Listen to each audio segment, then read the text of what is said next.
So, just a recap of what we have practiced over the last few weeks, or last 4 weeks, I should say, is we practice cleanliness or purification. That is the first niyama. Then there was contentment. Then there was self-discipline. And then last week we practiced self-study. And we end the niyamas with surrender, Ishvara Pranidhana, as it is called. And Ishvara means your chosen deity. So the idea is that you do your work, you do your duty without attachment to reward. And in a very classical way, you kind of just do it for God. You just kind of give it up for the universe, like you do it for the greater good. And I like that it's Ishvara, which is, it can be whatever higher power you feel you want to attach meaning to. Even if you're atheist, you could say that there is something greater in the world, universe, than yourself singular.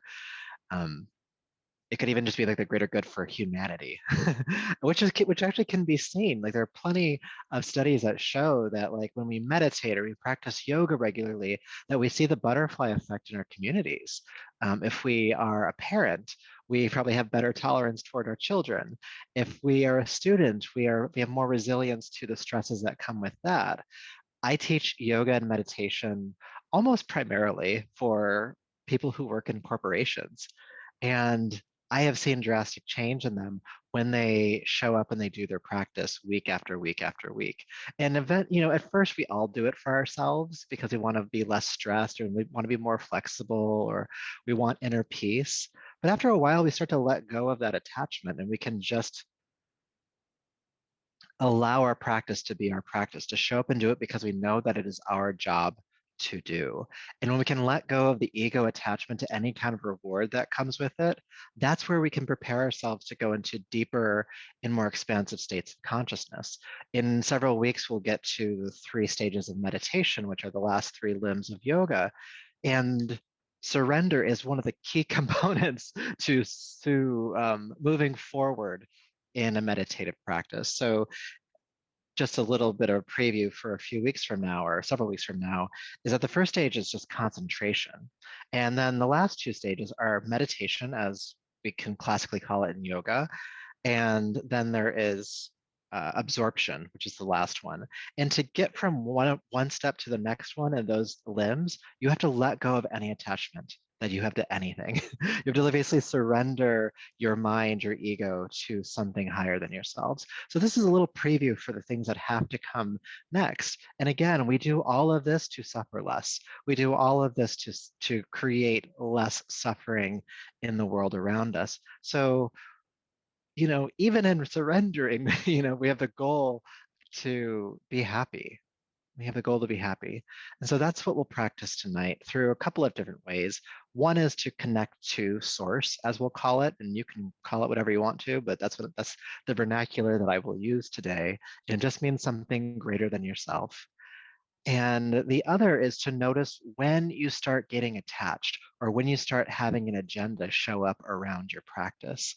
And it's okay if that happens. We're not shaming ourselves for wanting things, but to allow ourselves to notice where that grasping desire might be, or that desire in general, and then just softening that pull or that push or that graspingness around it. So, with that said, we're going to start to practice. It's always a nice diatribe at the beginning to hydrate because I know what we're doing next. So normally we chant Om 3 times. We're going to chant it 9 times total. And you can chant with me or you could just listen. It's really up to you how you want to practice this. Om is the sound of everything. And so when we chant Om, we do connect to everything, which includes that which is greater than ourselves. So allow yourself to get kind of lost with chanting, whether you're listening or practicing it. And I'll let you know when we're finished. So 9 can kind of we start to lose count after a while. Sound good? All right. So go ahead and sit comfortably. Close your eyes. And before we chant, we have to get inward a little bit. So take a few deep breaths in and out, letting your body relax, feeling your energy ground into the points of contact your body makes with the floor.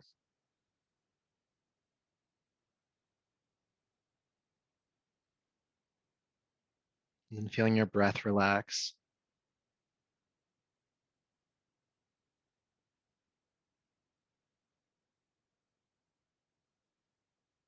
You just might notice what your mind is doing. Maybe as I spoke, there was some skepticism or resistance to this practice, the idea around this practice. That's completely fine. All parts are welcome. Maybe there's some distractions that are present, maybe some urgency for things that need to get done. Those are welcome too.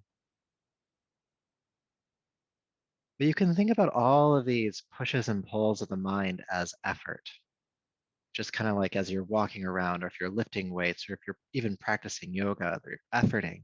Can you surrender that effort? You don't have to figure out your to-do list right now.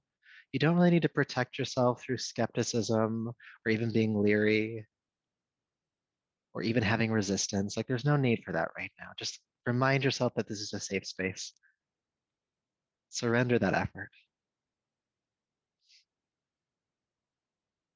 and just allow yourself to be open as much as you can be here at the beginning of this.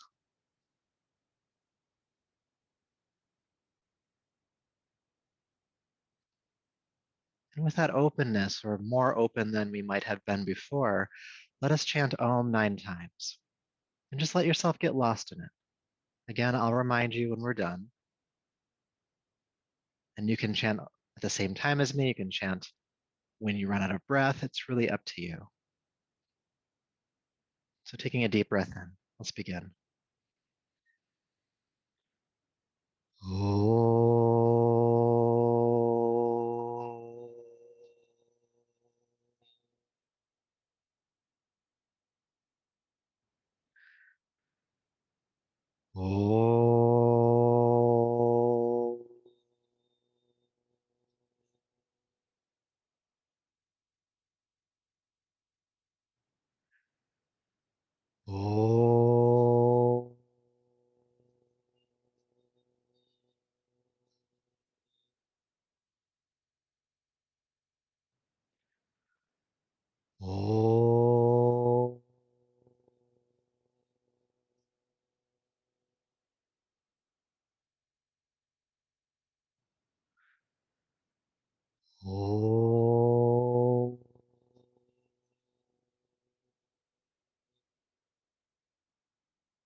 One more time.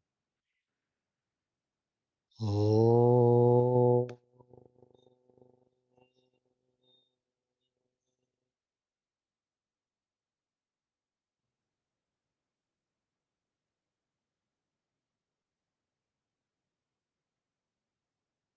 Sitting with the resonance of Om, connecting to everything,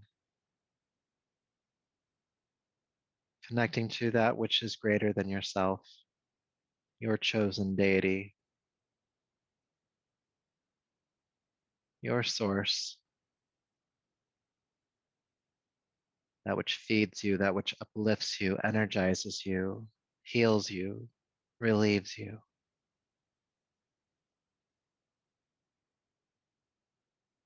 That's what we surrender to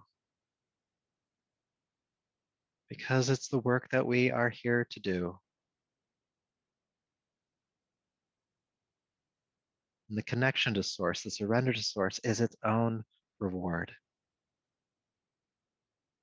To trust that we are supported.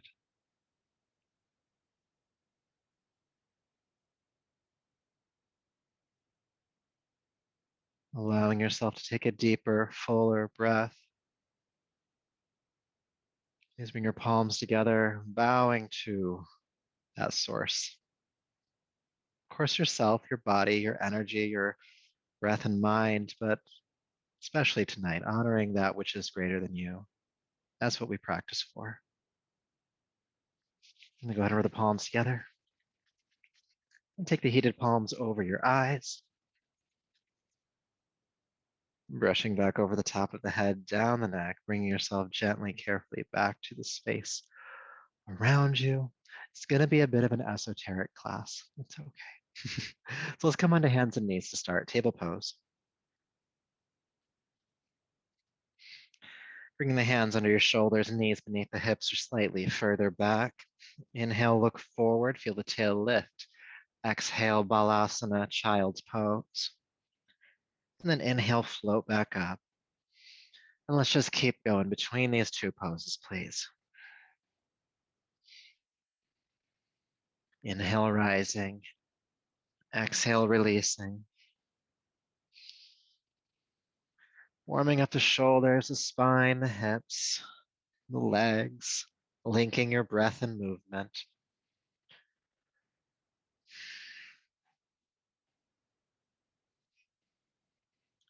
Good.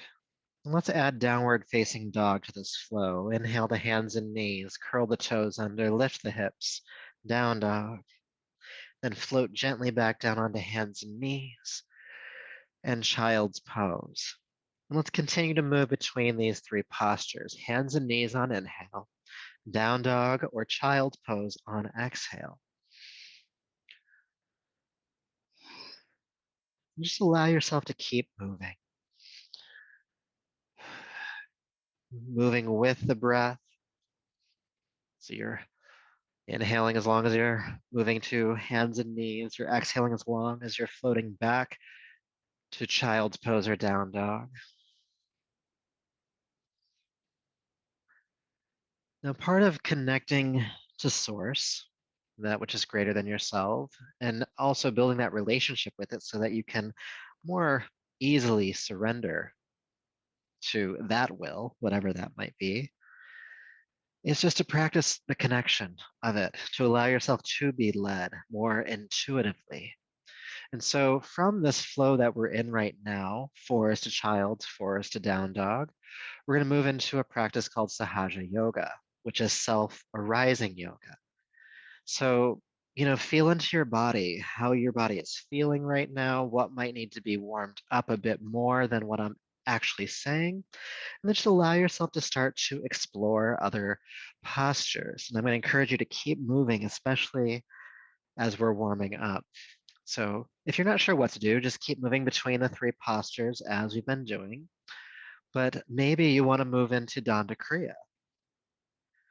And for a reminder for that one, Danda Kriya is plank to chaturanga to up dog to downward dog. So that's an option for you. Now we are just getting warmed up, so don't do anything too crazy. But you could start working with some lunges. Maybe you step a foot forward and you practice a crescent lunge. Just feeling what that feels like in your body right now. We're going to spend a good 5 minutes in this part of the practice. So I want you to really just explore what it is you need without being too hypercritical. Sometimes we can start to question, like, am I doing it right? Yes, you're doing fine. You're doing fine.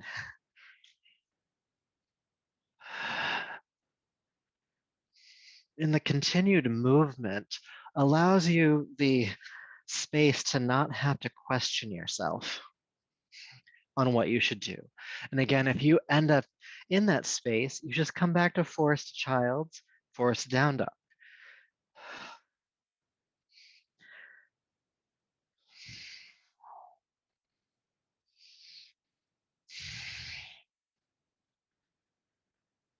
As the body gets a bit more warmed up, you could practice more dynamic poses. Maybe it's a raised lunge with a twist. Again, we're just getting warmed up, so don't do anything that feels too inaccessible at the moment.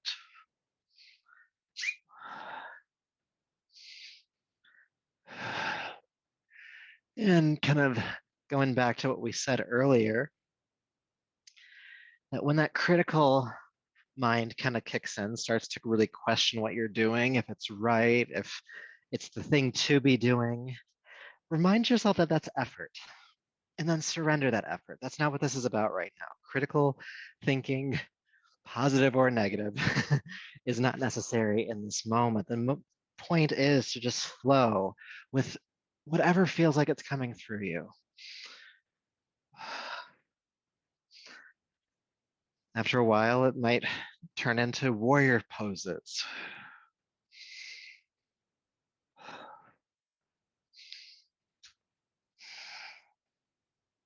Just let yourself even play. That's another way to think about it. Surrender doesn't have to be something so dramatic. It's just letting yourself play, letting yourself do what feels good in this moment with no attachment to what has to happen with it. Doesn't have to be productive necessarily.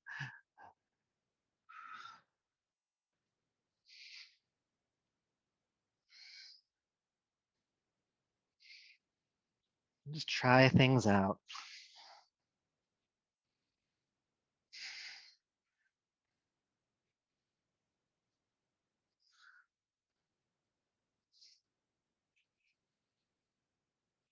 I know somebody out there wants to do a side plank.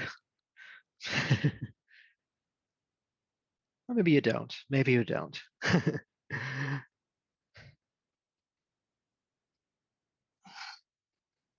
But another minute or so. Keep moving, keep flowing, keep warming up.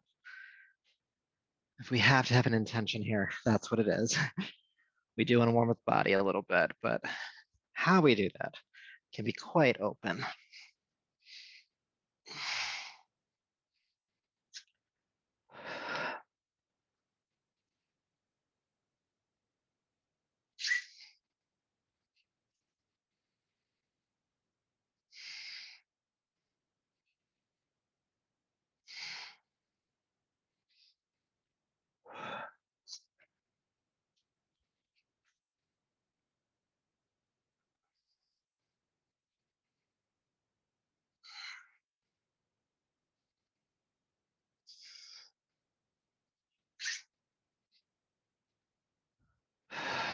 Almost there, y'all.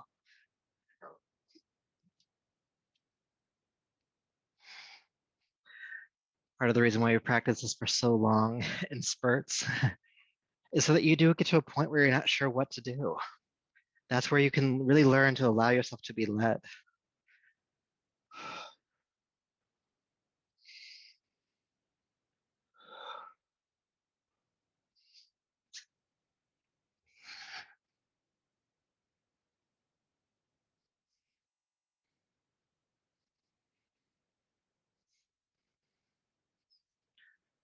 All right. Over the next, we'll give it a half minute or so because you might be doing something asymmetrical. Over the half minute or so, I want you to make your way to standing forward fold Uttanasana. But feel free to finish whatever exercise you might be doing right now. If you're doing something asymmetrical, make sure you do both sides.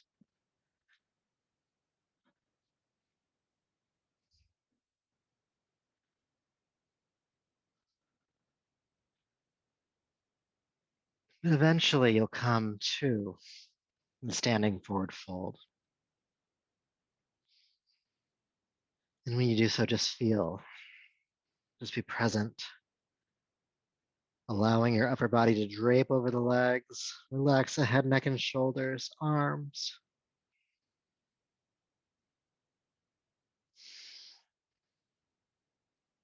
You can just keep hanging forward like this. Some other options. You can grab opposite elbows, ragdoll pose.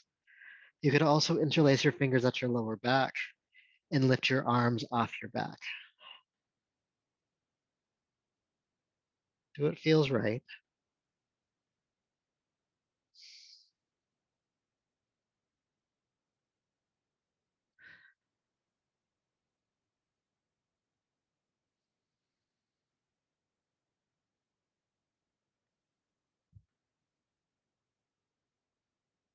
And now if they're not already there, go ahead and hang your arms to the floor.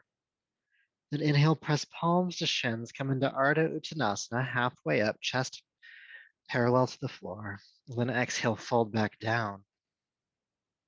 And inhale, sweep the arms out to the side with a strong back. Lift yourself all the way up, reach. And then palms to the heart. Good. Taking an adjusting breath here, noticing sensation in the body, how you feel energetically, how you feel in your mind, how your mind feels in your mind. All right. Good morning. So some people usually either love Sahasrara yoga, the self-arising stuff, or they hate it completely. Just notice what your relationship to that practice is. Spoiler alert, we're going to practice it again later. It's a great opportunity to see what's going on in the mind and like what our motivations are. And if you're one of the people a person who might be skittish around having your own yoga practice at home when you're not taking class, it actually builds some confidence for you to be able to do that on your own when you need to. But for now, let's continue to get warmed up. We're gonna do our arm swing series here. And I'll give you a couple of options because part of this is kind of just going with what feels appropriate to your intuition. Trying to find my words tonight.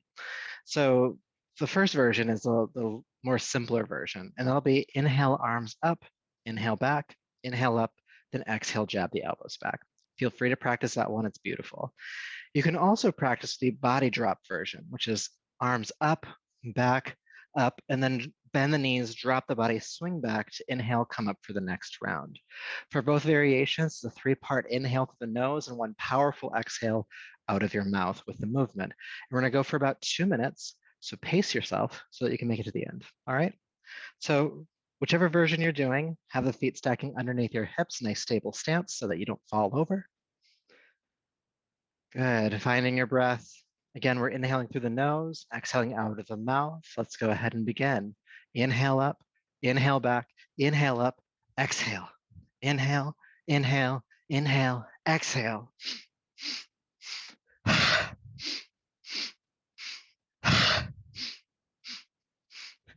Swing it out, keep going. With your inhale, you want to feel the full rotation of your shoulder joints up, up, and back. And with your exhale, it's a powerful pull from the navel and up, clearing your respiratory system, which is great to do this time of year as pollen starts to build up in some of the regions of this world. Again, find a pace you can maintain for the full length of time.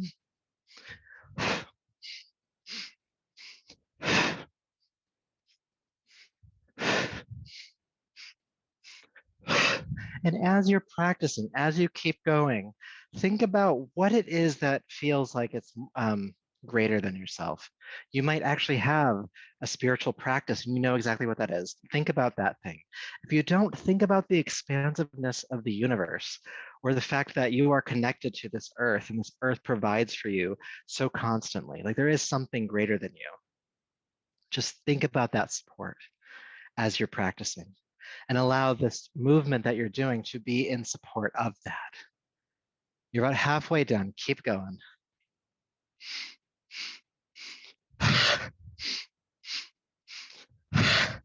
It doesn't even have to have a name.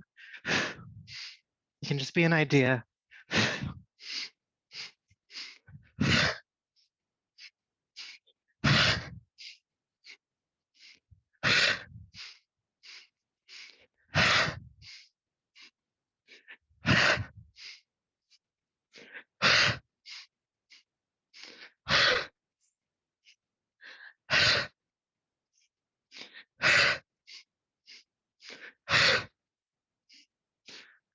About 30 more seconds. Keep going.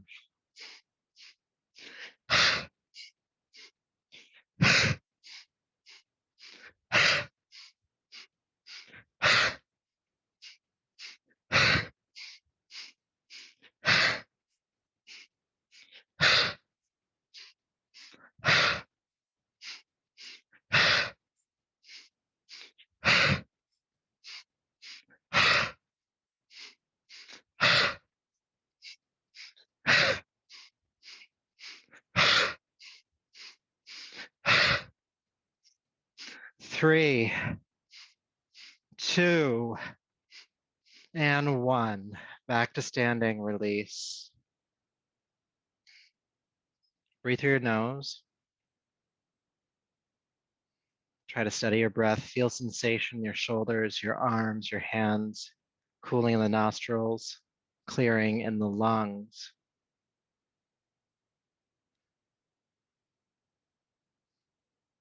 But more specifically, bring your awareness to the space between your eyebrows. Yes, everything else is going on, that's fine, but be aware of the space between your eyebrows.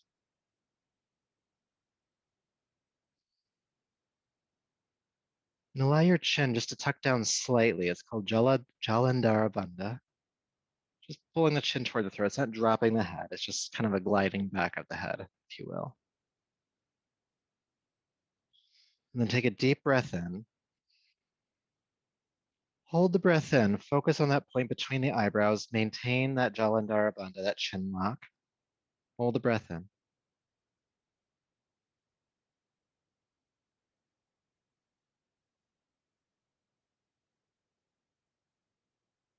Exhale slowly through the nose. Take one adjusting breath.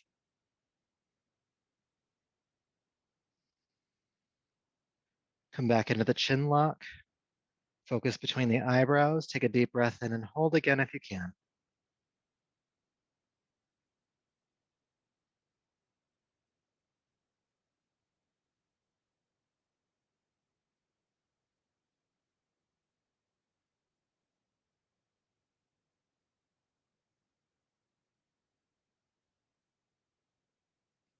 Exhale slowly through the nostrils. Take one adjusting breath. We'll come back into that just one more time. Chin lock. Focus between the eyebrows. Deep breath in and hold. And as you hold the breath in, we're going to take it just a little bit further than what might feel comfortable and notice any thoughts that pull you away from that focus at the third eye, space between your eyebrows. And just surrender those thoughts. Just let them go, like letting go of a rope.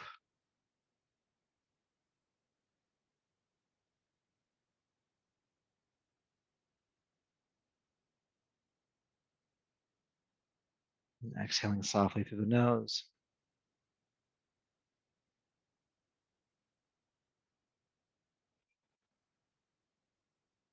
Feeling sensation.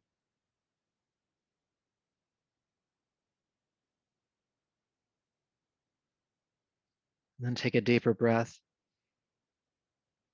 and allow your awareness to come on back. Great job.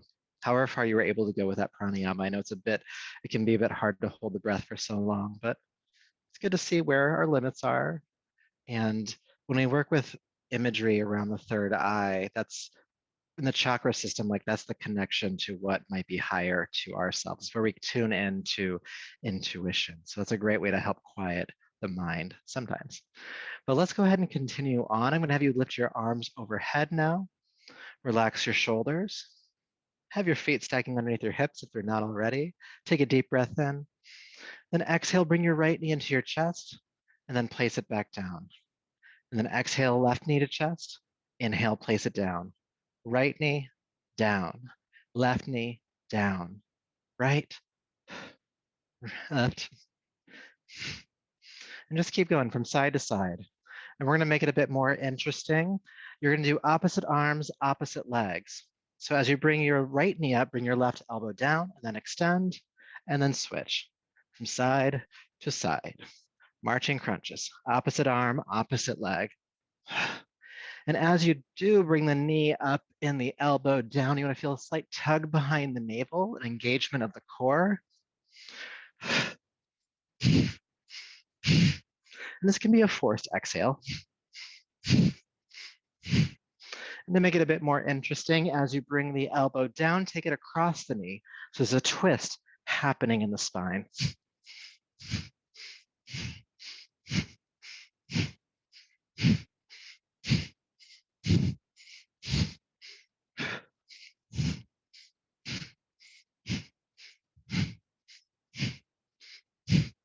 3, 2, and 1. Go ahead and release.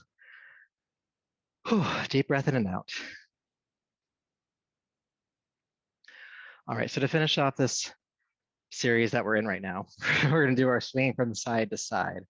So you can take your feet about shoulder width apart, maybe a little bit wider, toes pointing outward. Now, if you have plenty of space in your space, you're just gonna swing from side to side and allow the arms to hit your body. If there's furniture and walls nearby, just take your hands onto your shoulders and then do the same thing from side to side, but keep your upper arm parallel to the floor. Okay, so pick one, practice it from side to side. If the arms are swinging around, let them hit the body. And your head is a part, or your neck, I should say, is a part of your spine. So make sure you're looking behind you as you twist.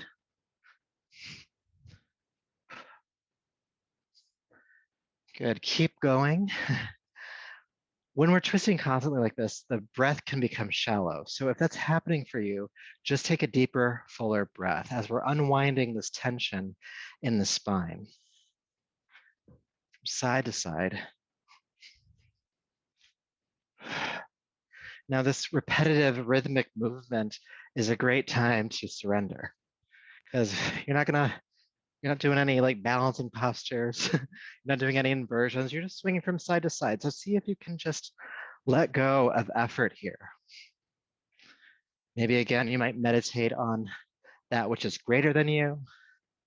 If you're able to do this with your eyes closed, you can have the eyes closed and focus at the space between your eyebrows.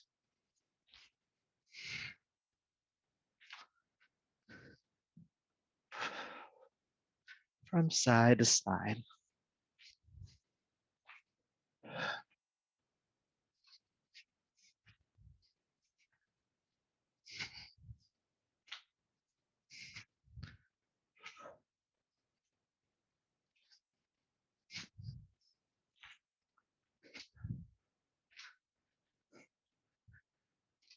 You've been taking a deep breath in a while, take a deep breath again. And something wonderful can sometimes happen here too, where you start to realize that you're not really doing the practice, you're not the doer, but you're the one who is witnessing you do the practice. There's almost like this bemused observance happening. That may or may not be your awareness right now.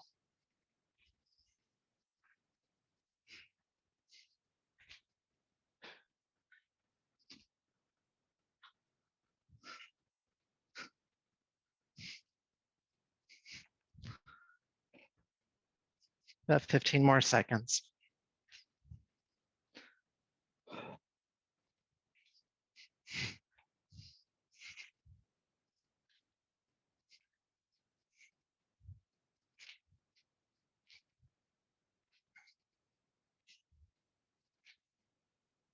Three, 2, and 1. Unwind to center. Let the eyes close if you can. Re-engage Jalandhara Bandha, the chin lock. Take a deep breath in. Hold the breath in. Focus at the space between your eyebrows.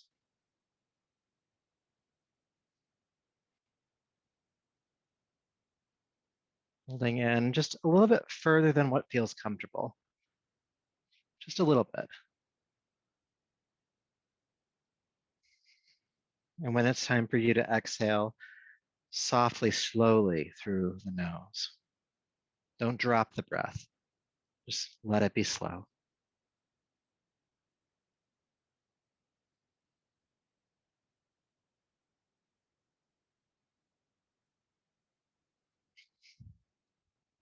Good. Now, if you haven't exhaled yet, please go ahead and do so.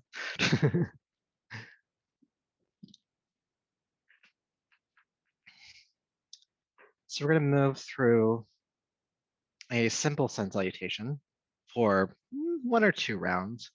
And then I'm going to kind of let go the reins after that. So we're practicing Sahaja Yoga again. And again, the idea of this is to allow yourself to be intuitively led. When we can strengthen the relationship with our intuition, it's easier to surrender the fruits of our actions to something greater than ourselves because we have a direct experience with that source, with that thing, being led by it and trusting again in it. So this will be a simple flow that I'll lead you through. Again, we'll do it twice. And if you find yourself not sure what to do once we get to the self-arising portion of it, you can always return to it. But we're going to spend quite a bit of time here because there's so much exploration that can happen. And I want to give you plenty of space and even challenge to move into that space when it feels appropriate. So whatever direction is the top of your mat, go ahead and step there. Have your feet about hip distance apart. Bring your palms to your heart. Take a moment, find your breath.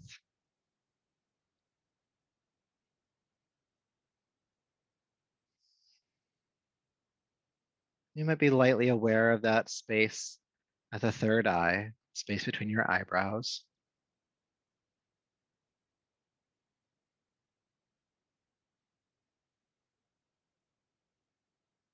Let us move through this flow. With your next inhale, sweep your arms down, back, and up. Exhale, bend the knees, chair prep, sweep the arms back. Inhale, chair pose. Stay for your exhale. Inhale, straighten the legs. And exhale, swan dive, fold forward. Palms to shins halfway up, Ardha Uttanasana. Then exhale, release down and step your right foot way back. Take the back knee to the floor. Inhale, crescent lunge. Lift the arms up and back. And then exhale, hands down, step back to downward facing dog. Moving through Danda Kriya. Inhale, plank pose. Exhale, chaturanga. Inhale, upward facing dog. Exhale, downward facing dog. Right leg lifts when you get there. Step the foot through. Back knee releases to the floor. Crescent lunge, inhale. Exhale, palms to the ground and step forward. Palms to shins, halfway up. Exhale, fold. Sweep the arms out to the side. Inhale, flat back, come all the way up. And palms to the heart.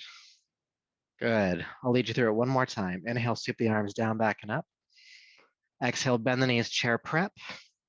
Chair pose. Stay for the exhale. Inhale, straighten the knees. And exhale, swan dive, fold forward. Pressing palms to shins, lift halfway up. Let's step the left foot back this time. Knee to the ground. Inhale, crescent lunge. Good. Exhale, hands down. Step back to downward facing dog. Danda Kriya. Plank. Chaturanga. Upward facing dog. Downward facing dog. Lifting the left leg into the air when you get there. Step it through. Back knee to the floor. Crescent lunge. Inhale. Good. Exhale, hands down and step forward. Palms to shins. Exhale down. Sweep the arms out to the side. Come all the way up. Palms to the heart. Good. This is where we start to let go of the reins. I'm going to keep demonstrating the flow for maybe one or two more rounds in case you need something to look at. But, think about what else you could do here. So just go ahead and move.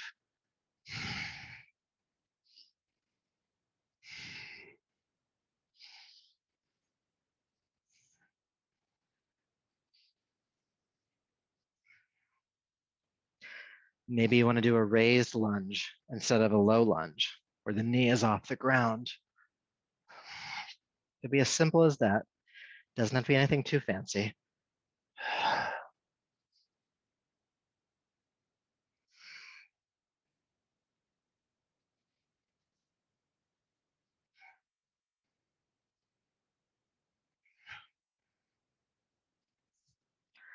Maybe you don't want to do a lunge at all. Maybe it's a warrior pose.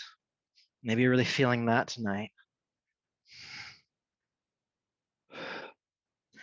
And just like during our warm up, keep moving, at least at first. Later on in this section of our practice, I'll give you the permission to stop moving if you need to. But especially as we get started, just keep moving. Notice when that critical voice comes in, if it comes in, and just ask it to, Step back for a bit. I can imagine it's trying to help you in some way, but we don't really need help right now. We're good.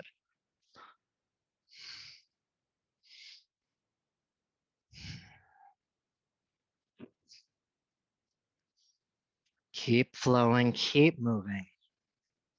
Again, if you don't know what to do, go back to our original flow.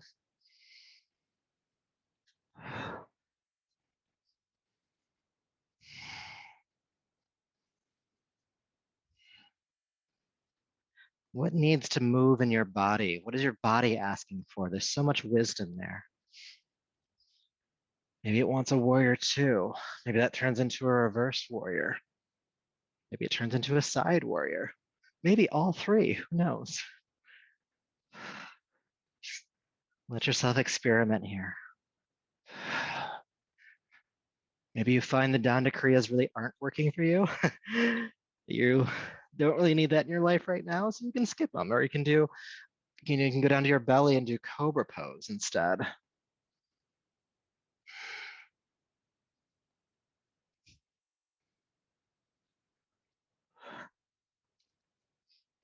Maybe there's a triangle pose in there that you want to bring into your practice. Or if you're still working with lunges, maybe there's a twisting lunge that's asking for some attention. Maybe your spine really wants to rotate.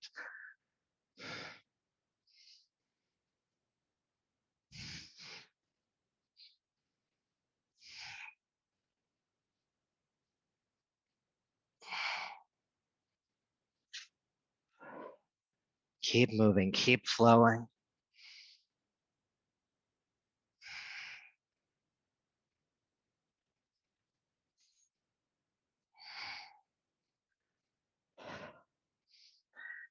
Now is about the time where you've probably done close to 5, 6, or maybe even 7 sun salutations. And I want you again to keep going. But here's where you can start to break the mold even further. So maybe there's a posture, something that you have to warm up for that you really want to do. Maybe it's like a half moon pose or warrior three, everybody's favorite balancing posture, or maybe a tree pose. Maybe there's a pose you want to hold for a while. Maybe you want to hold plank for a whole minute. You have the opportunity right now if you want to do that. If you want to spend some time in chair pose, or maybe you want to come down onto your belly and do bow pose. If you don't know what all these poses are, don't worry about it. Do something you know that you know how to practice. Play around, like move into these other postures that you might not usually even have an opportunity to practice because the teacher, me, or whoever isn't instructing them, on a certain day. You're nice and warmed up now. You can do almost anything within your ability, of course. So give yourself that permission to experiment or go and just see if that posture is available for you. The only thing I'd say to not even caution, but just a reminder, if you do something asymmetrical, if you do it on one side, make sure you spend time doing it on the other side as well. It's probably the only rule other than safety that I'll throw out there for you. Play around with it. Play around with it. Maybe you want to do a handstand at the wall. Maybe headstand is a part of your practice. Only if you know how to practice, of course. But give yourself the opportunity just to see what comes up for you, but keep moving.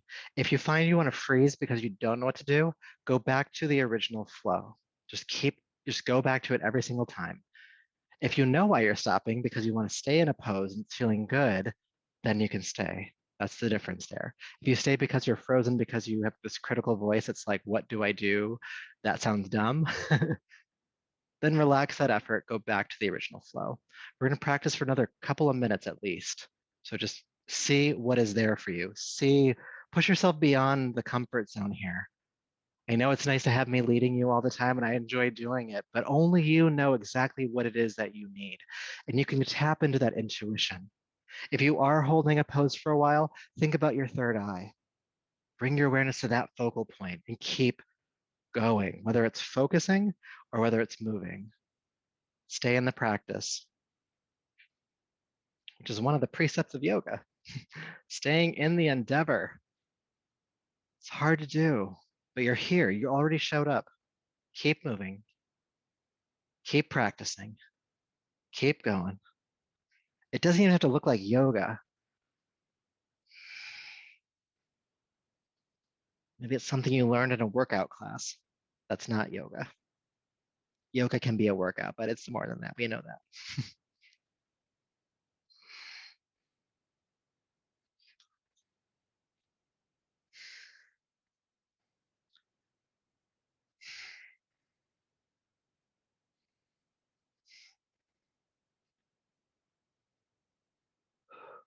Keep going.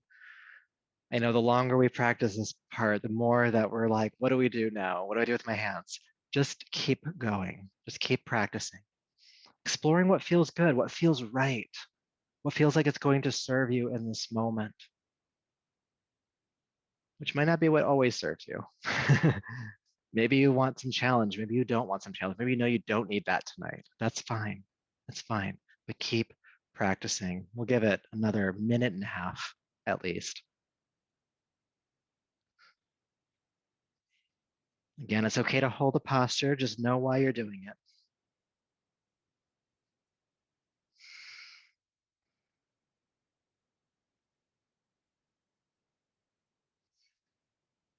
If you do something on one side, make sure to do it on the other side.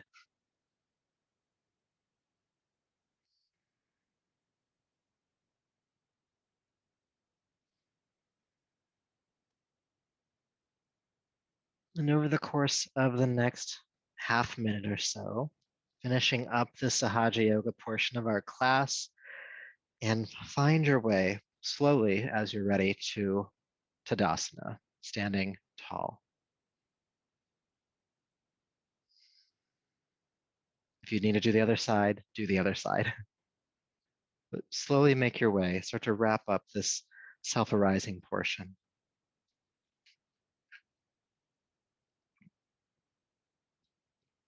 Mountain pose.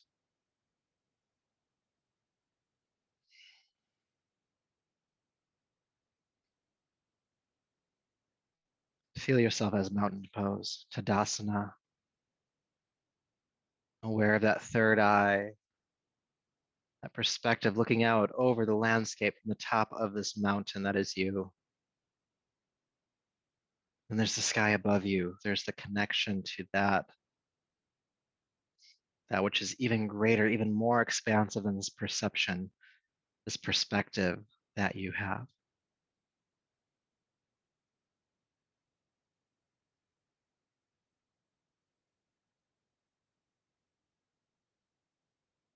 In practicing, you open yourself up to more expansiveness in your mind,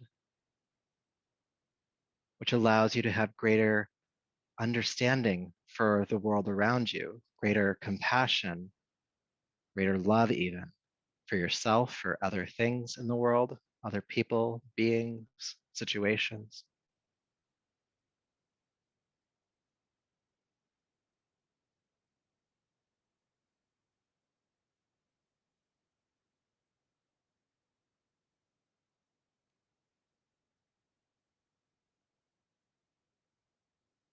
But we do our practice because it is ours to do.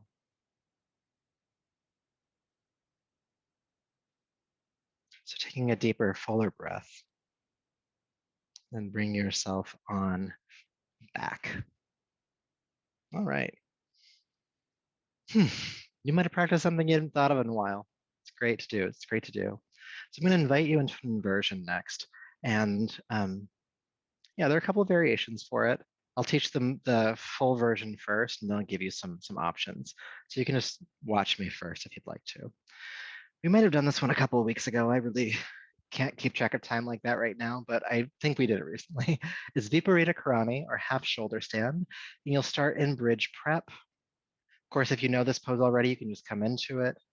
But you're going to lift the hips into the air, bring your elbows close to your side, fingertips pointing toward the ceiling, and then come onto the balls of the feet and grab hold of your body around your waistband. And then kick the knees into your chest, turn the hands around so you're cupping the hips, and extend the legs toward the ceiling, your toes in line with your eyes.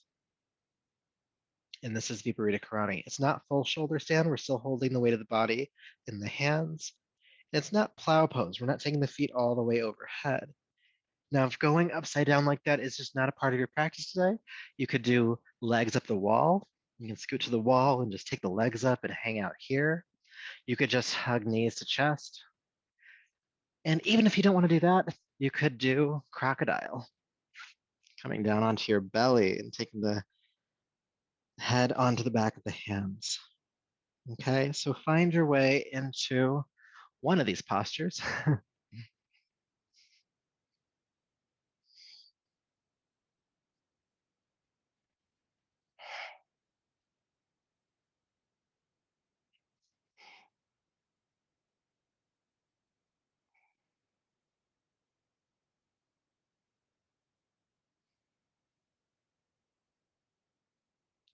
In whichever version you're in, just relax a bit if you can.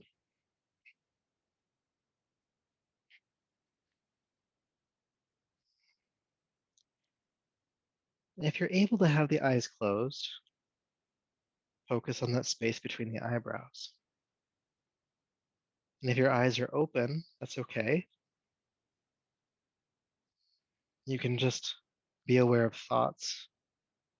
Maybe focus the eyes to a single non-moving point above you.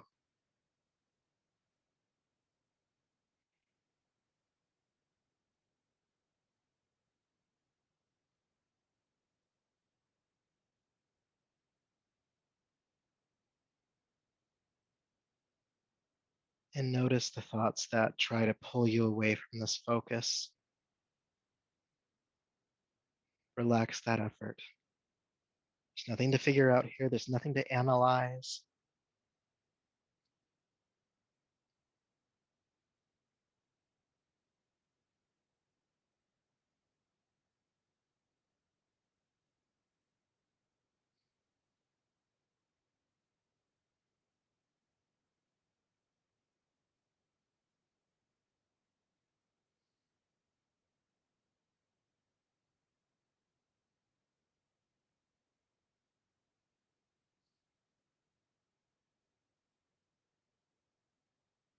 Even if there's some discomfort here, can you just stay with it?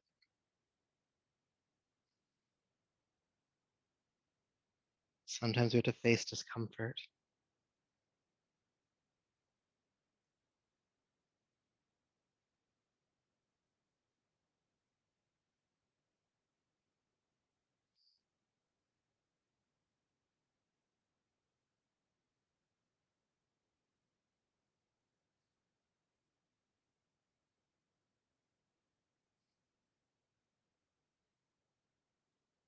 Okay.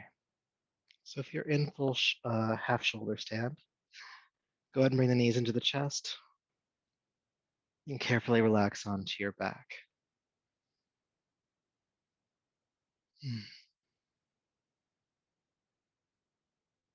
And just feel sensation before you make too many adjustments. What's happening in your body, what's happening energetically, how you feel energetically.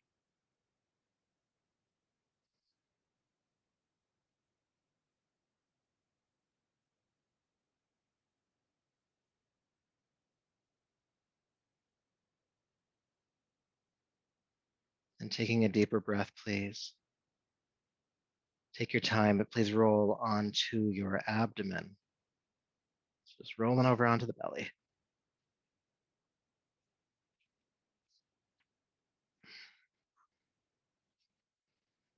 Bring your hands underneath your shoulders, elbows bending in towards your sides. And if it's comfortable enough for now, have your forehead on the ground.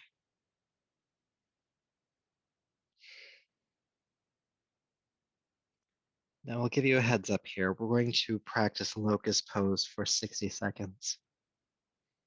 Notice the resistance that comes up as I say that, or the concern. And just remind yourself that you're doing this for something greater than yourself. You're surrendering the fruits of this labor, if you will, to something higher.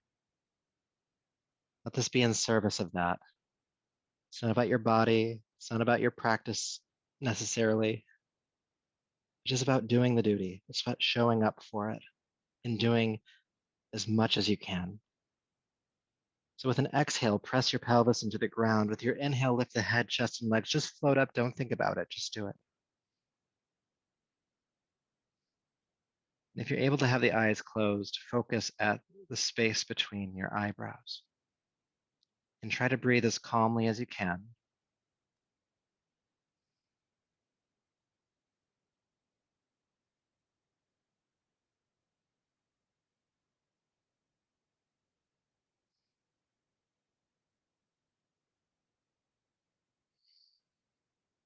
Stay lifted. Head, chest, and legs lifting up as high as they can go. 30 more seconds.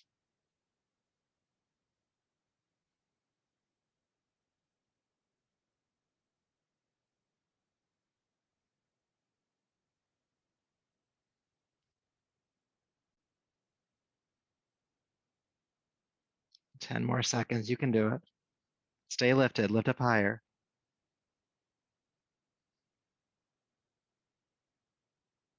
Take a deep breath in. Slowly, with control, release yourself on down.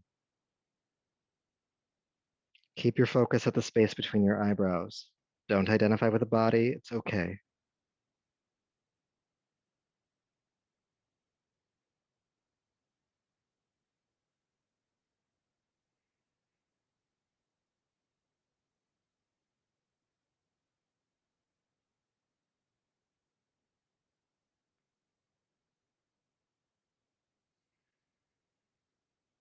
Take your time getting there. Downward facing dog. Take your time.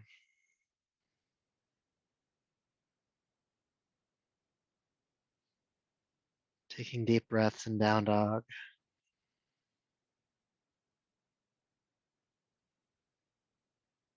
What may be true for you is still this awareness around the third eye.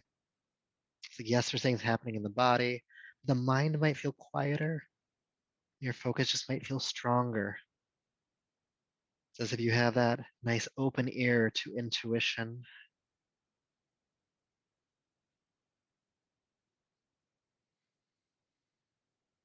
Child's pose.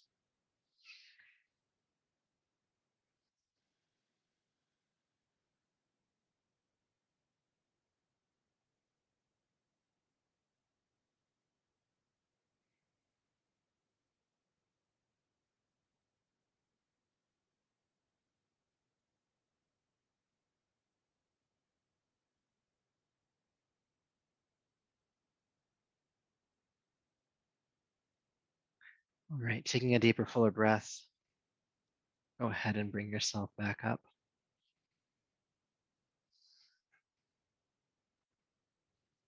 So you might have thought we were done with Sahaja Yoga, but we're not. We warmed up with it, we apexed with it, and now we're going to cool down with it. What do you need to feel complete in this practice? What does your body need? Do you need a back bend? Do you need to come into bridge pose? We just did a big long back bend, but maybe a bridge pose feels good for you.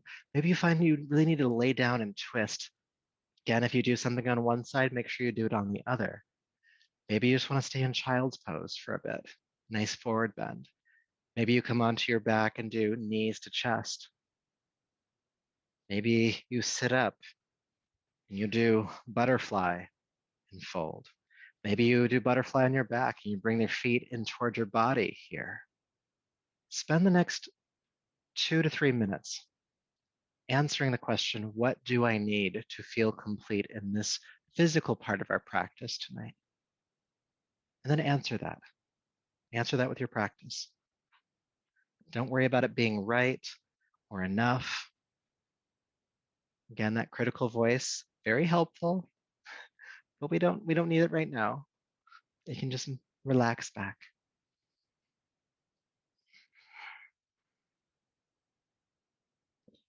And just like before, it doesn't even have to look like yoga. Maybe you're just moving in a way that feels good and unwinding for maybe some of the residual tension.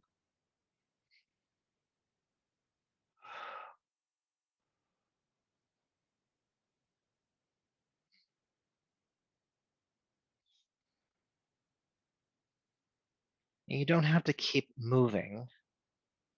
You can hold a pose for a while, but just know why you're holding it, because it feels right to do,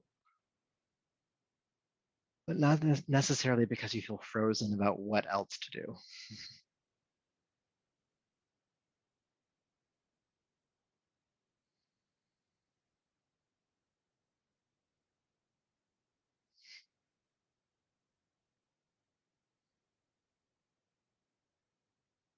About one more minute.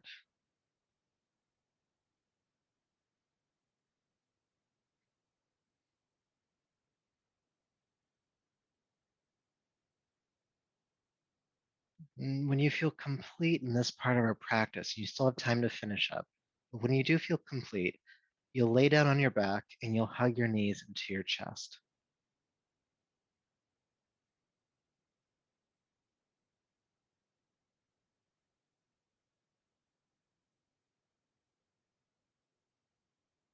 Slowly making your way to that point if you haven't already. Knees to chest on your back.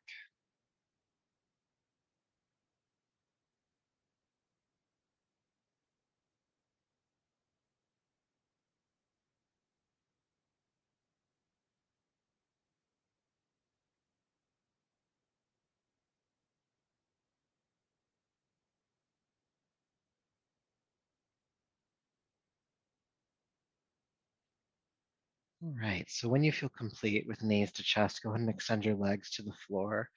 Make your body ready for Shavasana, our final resting posture. Laying down, making any adjustments you need to, both in your body and in your space. Maybe the lights want to go down, set the mood for Shavasana. That's always welcome.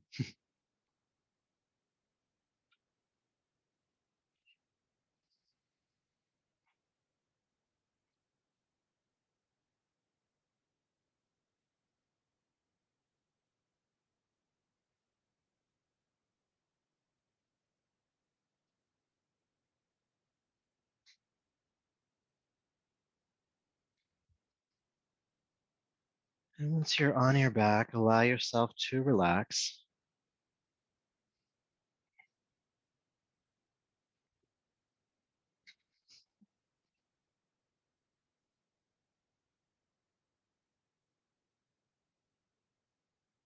Taking a deep breath in and out.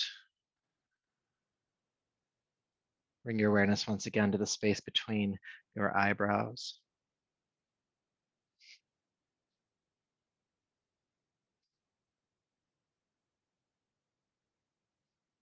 And just imagine at that space that it is some kind of receptacle, like a bowl, or maybe a pair of hands opened up. And that there's this energy or light coming down through the crown of the head and just pooling in that space around the third eye, collecting in that bowl or those open hands or whatever receptacle feels appropriate for you. Could even be like an orb that catches the light.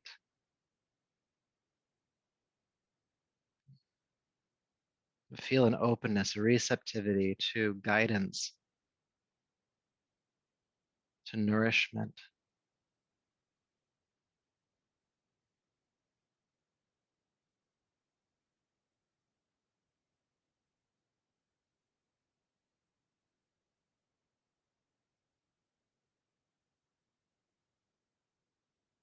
And when thoughts come to mind that are not this practice, as soon as you're aware of it, dissolve it. Dissolve the thought. Energy and focus at the third eye.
peace, peace, peace.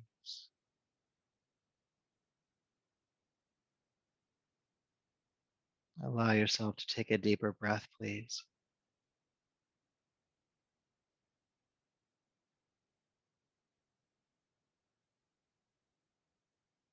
Become aware of your body. Make some movements in your hands and feet, your arms and legs.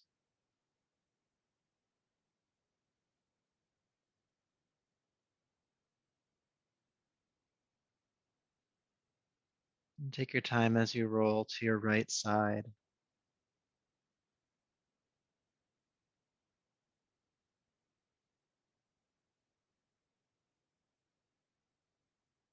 And leading yourself up to a tall and comfortable seat.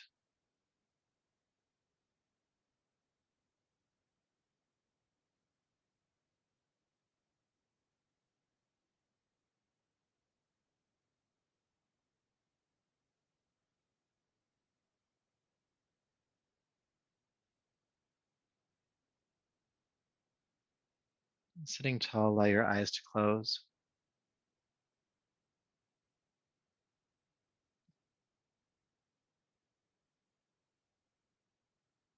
Bring your awareness to that space between your eyebrows, the third eye, Agnya chakra,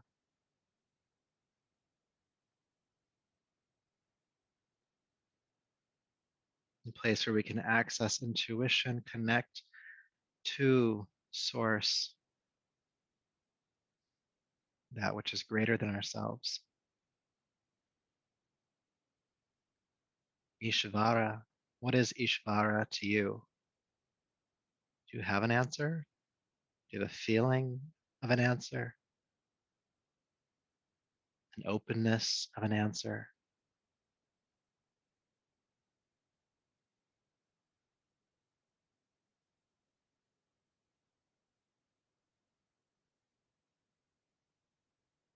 You may have come in to practice with an intention, something you were hoping to get out of this practice, and you may have even gotten it. But can you, even in this moment when the work is done, surrender any fruits of this practice to that which is greater than yourself? You do it because it is your practice to do. And anything you get from it, it's more happenstance or consequence.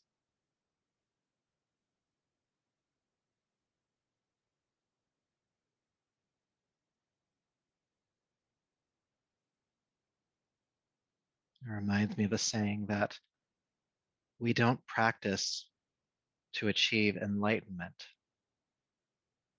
Enlightenment happens because we practice. We show up,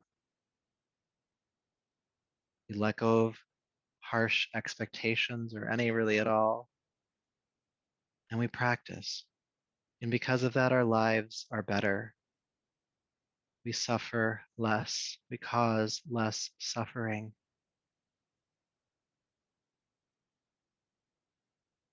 Can you let go of your expectations? Can you let go of your attachments? Do you even know what they are? Can you wake up each morning and go to bed each night surrendering?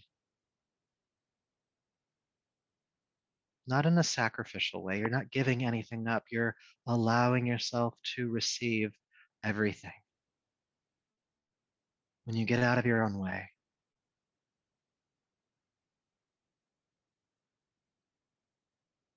be limitless.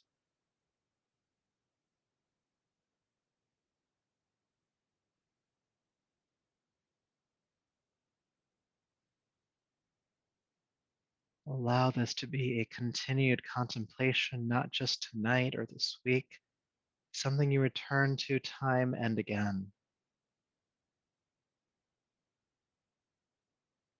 Time and again. I will definitely be bringing it back up as we continue through the 8 limbs series. But for now, take a deeper, fuller breath. Bring your palms to heart, just honoring Ishvara, that which is greater than yourself. Maybe even feeling gratitude to that source, that energy, that being. And may all of your work here tonight and this practice continue to be in service of that. So until we meet again, namaste.